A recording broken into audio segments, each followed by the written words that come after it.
बिस्मिल्लाहिर्रहमानिर्रहीम। लाखों करोड़ों दुरूदो सलाम मोहम्मद मुस्तफ़ा सल्लल्लाहु अलैहि वसल्लम और आले मोहम्मद पर। मैं हूँ उमर दराज गोनल। आज पाकिस्तान की तारीख का एक बड़ा दिन है जिसको हम फतह के दिन के तौर के ऊपर मनाते हैं कि जब हमने अपने से कई गुना बड़े दुश्मन को न सिर्फ शिकस्त दी बल्कि एक बड़ी महारत के साथ, हमने बड़ी कामयाबी के साथ। लेकिन ये पिछले 3-4 सालों में पाकिस्तान ने पता नहीं क्या सफ़र शुरू कर दिया है। आज से 3-4 साल पहले हम इस बात के ऊपर जश्न मना रहे थे कि हमने एक इंडियन फौजी को गिरफ्तार कर लिया है।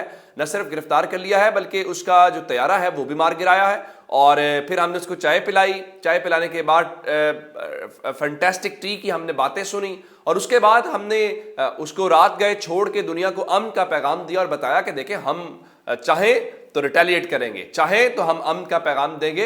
और ये बहुत बड़ा एक पाकिस्तान की तारीख का एक मौका था जब पाकिस्तान की पॉलिटिकल लीडरशिप ने ये बताया कि लीडरशिप का रोल क्या होता है और किसी भी बहरान को वो किस तरह से अपने हक में पलटने का, बदलने का सलाहियत रखते हैं। यकीनी तौर पर यह बहुत बड़ा दिन था पाकिस्तान के लिए। लेकिन आज 27 फरवरी का दिन ही है, हमने एक और फौजी को गिरफ्तार किया है, लेकिन इस बार कोई इंडियन फौजी नहीं है बल्कि आज पाकिस्तानी फौजी को हमने गिरफ्तार किया है। और कोई पाकिस्तानी फौजी भी ऐसा नहीं है कि कोई सिपाही लेवल का हो या खुदा न खास्ता कोई जासूसी करता हुआ पकड़ा गया हो या खुदा न खास्ता कोई बगावत करता हुआ पकड़ा गया हो, बल्कि हमने लेफ्टिनेंट जनरल रिटायर्ड लेवल के एक ऑफिसर को गिरफ्तार कर लिया है। और उसके ऊपर इल्ज़ाम क्या लगाया गया है? इल्ज़ाम यह है कि जनाब वो इदारों के खिलाफ अवाम को उकसा रहा था। मैं आपके सामने बताना चाहता हूं, पहले हम ये देखते आए हैं कि आमतौर पे होता यह है कि एक मुहिब्बे वतन शहरी किसी चाय के ढाबे के ऊपर बैठा होता है या नाई की दुकान के ऊपर बैठा होता है तो वो यूट्यूब के ऊपर एक क्लिप सुनता है और उस क्लिप की बुनियाद के ऊपर वो समझता है कि फलां शख्स जो है उसने गद्दारी कर दी है या पाकिस्तान के खिलाफ उसने किया तो उसके खिलाफ मुकदमा दर्ज कर लिया जाए। जैसे खोजी टीवी के तला लबीब को हमने देखा गिरफ्तार कर लिया गया। हमने इमरान रियाज साहब के खिलाफ बहुत ज़्यादा इस किस्म की चीज़ें देखी कि कोई ढाबे के ऊपर या किसी उस शॉप के ऊपर बैठे हुए शख्स की अचानक से हुब्बुल वतनी जाग उठती है। लेकिन आज ऐसा नहीं हुआ, बल्कि आज इस्लामाबाद के जो एक मैजिस्ट्रेट हैं उन्होंने, जिनका नाम अवैस खान है, उनकी मुद्दत में मुकदमा दर्ज किया गया है।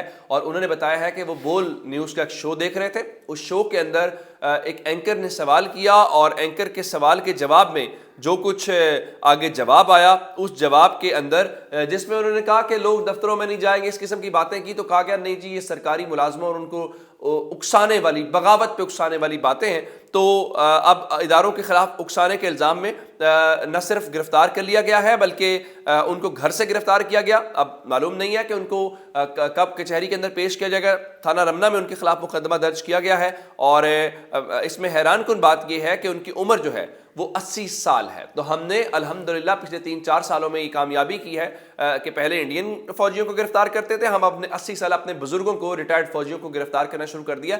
वजह क्या? वजह यह है कि जनाब आवाज़ें बंद करवानी है। वजह यह है कि जो बंद कमरों में फैसले होते हैं उन फैसलों के ऊपर मिनो अन अमल किया जाए, वही अवाम को बताए जाएं। क्योंकि जी साहब बहादुर की ख्वाहिश है तो साहब बहादुर की ख्वाहिश के ऊपर जो वो चाहते हैं वो कर लिया जाए, हक और सच एक तरफ चला जाए।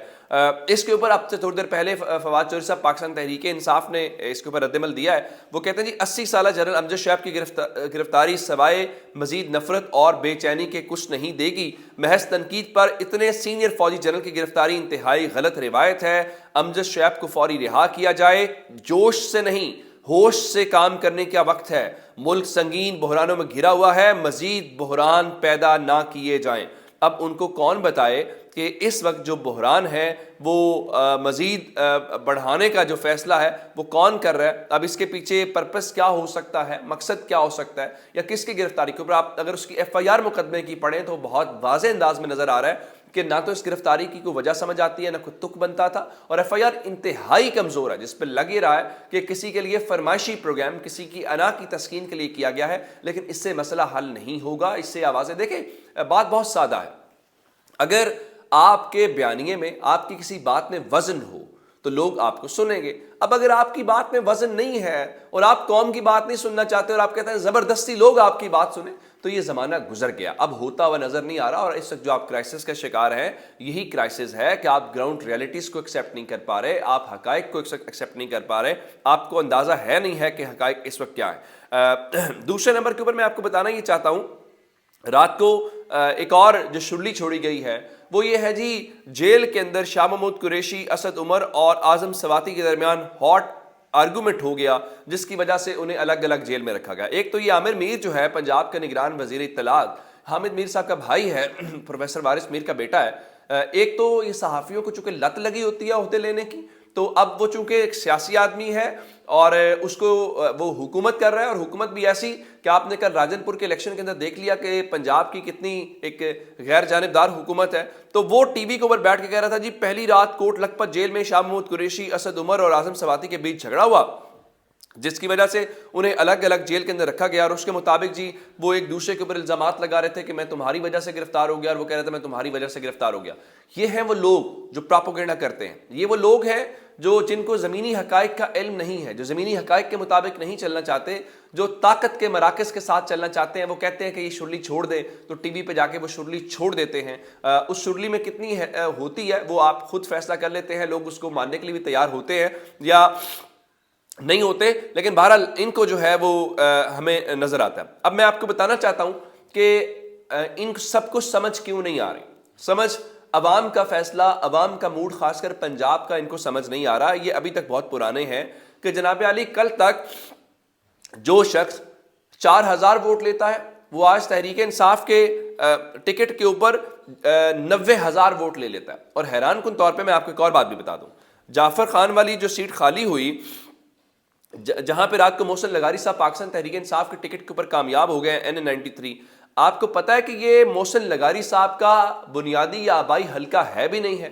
اس کے باوجود وہ جیت گئے، جس سے آپ کو اندازہ ہونا چاہیے۔ میں آپ کو ذرا رات کو جو آفیشیل ریزلٹس آئے ہیں وہ آپ کے سامنے رکھنا چاہتا ہوں۔ 237 جو پولنگ سٹیشنز ہیں، تقریباً رات کو ہی سمجھے کہ 12 بجے کے آس پاس ریزلٹس مکمل ہوئے۔ پاکستان تحریک انصاف نے 237 پولنگ سٹیشنز کے اوپر 90,392 ووٹ حاصل کیے۔ اچھا، اب انٹرسٹنگ چیز کیا ہے؟ انٹرسٹنگ چیز یہ ہے کہ جنرل الیکشن کے اندر پاکستان تحریک انصاف نے 81,358 ووٹ حاصل کیے تھے، اب انہوں نے 90,392، جس کا مطلب ہے کہ 9,000 ووٹ جنرل الیکشن سے زیادہ لیے ہیں۔ اچھا، کمال بات یہ ہے کہ اس بار ٹرن آؤٹ 47% رہا ہے، 47.15%، اور دوسری جانب مسلم لیگ نون جو ہے وہ اس کے آدھے میں بھی نہیں ہے، اور مسلم لیگ نون نے 55,218 ووٹ لیے ہیں۔ پاکستان پیپلز پارٹی نے جو اختر حسن خان گورچانی ہیں انہوں نے 20,074 ووٹ لیے ہیں۔ یہی پیپلز پارٹی جنرل الیکشن کے اندر 27,000 ووٹ لیے تھے 2018 کے اندر، اور 7,000 ووٹ ان کے کم ہو گئے۔ اب میں آپ کو مزید کچھ سٹیٹس آپ کے سامنے رکھنا چاہتا ہوں کہ اس پورے الیکشن کے اندر خواتین نے بڑا میجر رول پلے کیا۔ دو چیزیں بڑی امپورٹنٹ ہیں، ایک نوجوان نسل اور خواتین، یہ آنے والے الیکشن کے اندر بڑا میجر رول پلے کریں گے۔ اب مجموعی طور پہ جو ووٹر کی تعداد ہے وہ 2,06,495 ہے، جس میں خواتین 1,72,000 تھیں، اور جو مرد ووٹر ہے وہ 2,06,000 اور خواتین 1,72,000۔ آپ کو پتا ہے کہ مرد ووٹرز نے کتنے ووٹ کاسٹ کیے ہیں؟ مرد جو ووٹرز ہیں انہوں نے 97,000 ووٹ کاسٹ کیے ہیں، اور خواتین نے 81,466 ووٹ جو ہے وہ انہوں نے کیے ہیں، یعنی ٹوٹل 1,78,782 ووٹ ڈلے ہیں۔ تو لوگ بہت سارے یہ کہہ رہے ہیں کہ جو پاکستان تحریک انصاف والا معاملہ ہے اس کے اندر خواتین نے بڑا میجر رول پلے کیا ہے، اور یہی ایک ڈیسائسو موومنٹ ثابت ہوا، اور لوگ توقع نہیں کر رہے تھے، کیونکہ خواتین ان سے بہتر مہنگائی کو اور اکانومی کو کوئی بھی نہیں سمجھ سکتا ہے، شاید میں اور آپ بھی نہیں سمجھ سکتے، کیونکہ وہ سب کچھ چیزوں کو وہ چلا رہی ہوتی ہیں۔ آج سپریم کورٹ کے اندر آپ جانتے ہیں کہ 9 رکنی بینچ نے اسکو نوٹس کیس کی سماعت کرنی ہے، جو طاقتوروں کے لوگ ہیں وہ سوشل میڈیا کے اوپر بیٹھ کے کہہ رہے ہیں جی سپریم کورٹ کے اسکو نوٹس کیس کے باوجود بھی وہ کہہ رہے ہیں جی 90 روز میں الیکشن نہیں ہوگا۔ ادھر لاہور ہائی کورٹ میں جو الیکشن کمیشن نے انٹرا کورٹ اپیل کی تھی سنگل بینچ کے فیصلے کے خلاف، وہاں پہ جسٹس چودھری اقبال صاحب نے اس کی سماعت کی، اور انہوں نے کہا کہ معاملہ سپریم کورٹ میں زیر سماعت ہے۔ تو اب چونکہ سپریم کورٹ ہائر اتھارٹی ہے اور سپریم کورٹ کے فیصلے تک عدالت نے اس کارروائی کو غیر معینہ مدت کے ملتوی کر دیا ہے۔ اب دیکھنا یہ ہے کہ سپریم کورٹ آج کیا ڈائریکشن دیتی ہے اور کیا فیصلہ وہاں سے آتا ہے، یہ بڑا امپورٹنٹ ہوگا۔ اپنا بہت سارا خیال رکھیے گا، خدا حافظ۔